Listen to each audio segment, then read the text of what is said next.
দর্শক আসসালামু আলাইকুম। আজকের আলোচনার বিষয় তেল, দেশ ও সাংবাদিকতা।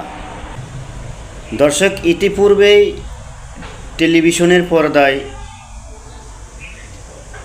একটি বিষয় লক্ষ্য করা গিয়েছে,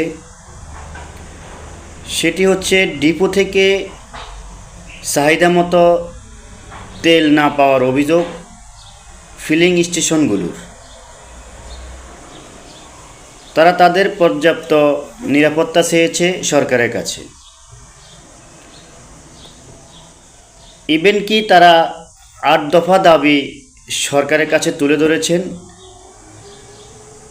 সে দাবিগুলোর মধ্যে অন্যতম হলো রাত ৮টা থেকে সকাল ৭টা পর্যন্ত তাদের ফিলিং স্টেশনগুলো বন্ধ রাখার জন্য দাবি করেছেন সরকারের কাছে। এদিকে আরেকটা বিষয় লক্ষ্য করেছি,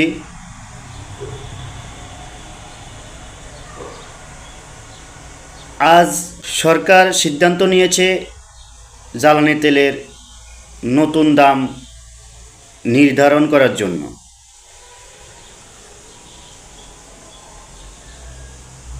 এই বার্তার সাথে সাথেই সারা দেশেই আলোচনা সমালোচনার ঝড় উঠেছে। সরকার বলছে তেল পর্যাপ্ত পরিমাণ মজুত রয়েছে, কিন্তু ফিলিং স্টেশনগুলোর মালিকরা বলছেন তারা তেল না পাওয়াতে এ দুর্ভোগ সৃষ্টি হচ্ছে।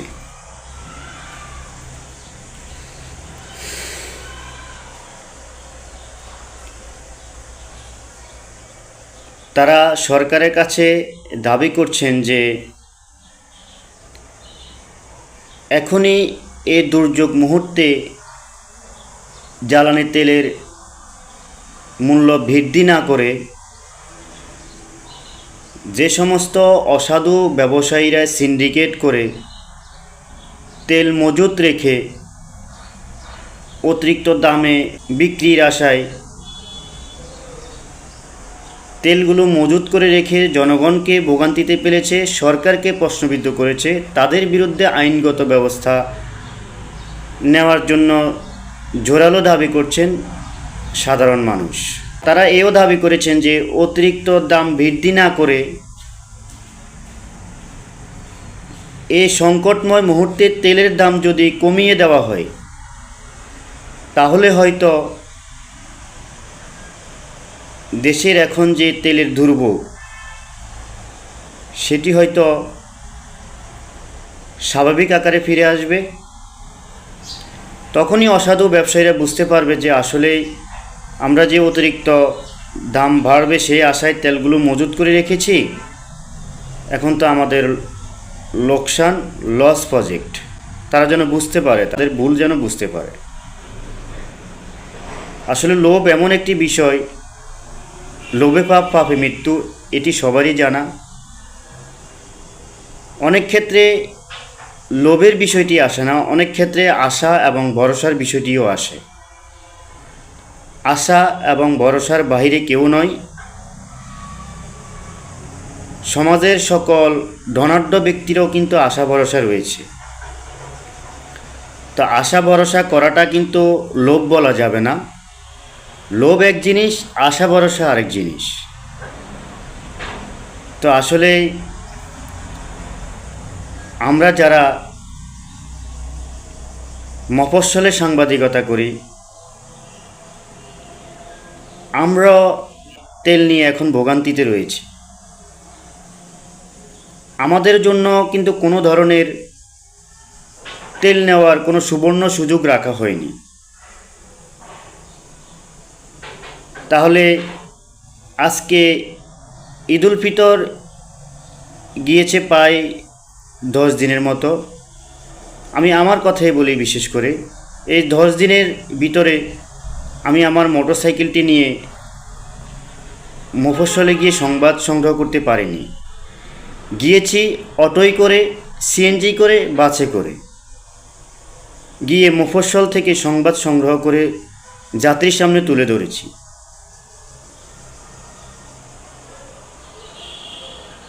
কিন্তু সে ভোগান্তিতে আমরাও পড়েছি। আমরা বুঝতে পেরেছি যে অপেক্ষার প্রহর খুবই কষ্টকর। আমরা আশা করছি যে বাংলাদেশে এখন নতুন একটি সরকার এসেছে, নবনির্বাচিত সরকার, মাননীয় প্রধানমন্ত্রী তারেক রহমান। তিনি এই বিষয়গুলোর প্রতি সদয় দৃষ্টি দিবেন, যেন কোনো ধরনের বাংলাদেশে সিন্ডিকেট না হয়, সরকারকে যেন কোনো মানুষ প্রশ্নবিদ্ধ না করতে পারে, যেন দ্রব্যমূল্য নিয়ন্ত্রণে থাকে, জনগণের যেন সবসময় আইনের বেষ্টনীর ভিতরে থাকে, আইনের বহির্ভূত কাজ যেন জনগণ না করতে পারে। দ্রব্যমূল্যটুকুই বর্তমান রাষ্ট্রের সবচেয়ে বেশি আলোচিত। নবনির্বাচিত মাননীয় প্রধানমন্ত্রী তারেক রহমানের কাছে জনগণের আকুল আবেদন, যেন এই বিষয়গুলোর প্রতি সদয় দৃষ্টি দেওয়া হয়, অপরাধীদের বিরুদ্ধে কঠিন আইনি ব্যবস্থা নেওয়া হয়। আমরা অনেক সময় রিস্ক নিয়ে সংবাদ করি। আমরা যখন মফস্বলে সংবাদ সংগ্রহ করতে যাই, আমরা যখন সত্যকে তুলে ধরতে যাই, সত্যকে যখন তুলে ধরতে যাব, সত্য যত বড় কঠিনই হোক, সত্যকে সত্য বলার অগ্রাধিকার রাখাই হলো সাংবাদিকতা। তো আমরা যারা সত্য প্রচার করি, সত্য তুলে ধরি, সত্য প্রচার করতে গেলেই আমাদের উপর তখন হামলা, মামলা, নির্যাতন, নিপীড়ন, নিষ্পীড়ন এগুলো চলে আসে। তো আমরা আজ সত্য লিখছি বলেই আমরা অপরাধী। আমাদেরকেই দমানোর জন্যই আমাদের কোনো না কোনো সহকর্মী আমাদের সমালোচনা করে, আলোচনা করে, আবার আমাদেরকে দমানোর চেষ্টা করে। তো আমরা যারা গ্র্যাজুয়েশন পাশ করে সাংবাদিকতা করছি, সাংবাদিকতায় পা রেখেছি, এরকম মফস্বলে অনেক গ্র্যাজুয়েশন পাশ করা সাংবাদিক রয়েছে। আজকে সমাজে তাদের কোনো মূল্যায়ন নেই। কেন তাদের মূল্যায়ন থাকবে না? কী কারণে থাকবে না? তাদেরই আবার বিরোধিতা করে যারা নন এডুকেটেড পারসন সাংবাদিক, তারাই আবার তাদের বিরোধিতা করে। তা আমরা এখানেও সমান অধিকার চাই। আমরা কষ্ট করে স্টাডি করে এত এই পেশায় এসেছি। আমাদের প্রতিও আপনাদের মানবিক দৃষ্টিকোণ থেকে সাপোর্ট করা উচিত। আমরা সত্য তুলে ধরতে গেলে যদি আমাদের উপর কোনো নির্যাতন হয়, হামলা হয়, মামলা হয়, বিষয়গুলো আপনারা আমাদের সহকর্মীরা আছেন, সহকর্মীরা বিষয়গুলো জাস্টিফাই করবেন যে আসলে কোনো মিথ্যা রিপোর্ট হয়েছে কিনা, কোনো মিথ্যে পোস্ট করা হয়েছে না কিনা, কোনো উদ্দেশ্যপ্রণোদিত নিউজ পোস্ট করা হয়েছে কিনা, বিষয়গুলো মানবিক দৃষ্টিকোণ থেকে খতিয়ে দেখেই তারপরে আলোচনা সমালোচনা করবেন। আমরা মফস্বলে সাংবাদিকতা করি, আমরা কিন্তু অনেক কষ্ট করি। রাষ্ট্রীয়ভাবে আমাদের বেতনের ব্যবস্থা করা হয়নি, তারপরেও আমরা সাংবাদিকতায় পেশায় পা রেখেছি। আমাদের বাবাও কিন্তু এই পেশায় পা রেখেছিল। প্রায় দীর্ঘ 60 বছরের মতো তিনি এই সাংবাদিকতা পেশার সাথে জড়িত ছিল আমার বাবা। তো আমরা সেই ঘরেরই সন্তান, আমাদের রক্তেই সাংবাদিক। আমাদেরকে নিয়ে যারা তুচ্ছ তাচ্ছিল্য করবে, বিরোধিতা করবে, আমরা কিন্তু তাদেরকে বিন্দুমাত্র প্রতিশোধ নিব না।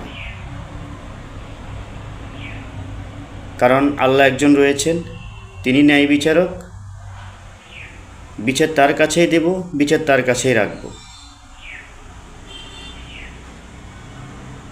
সত্য যে আমরা কত কষ্ট করে তুলে ধরি, কত রিস্ক নিয়ে তুলে ধরি, সেটা কিন্তু আপনারা দেখেন না।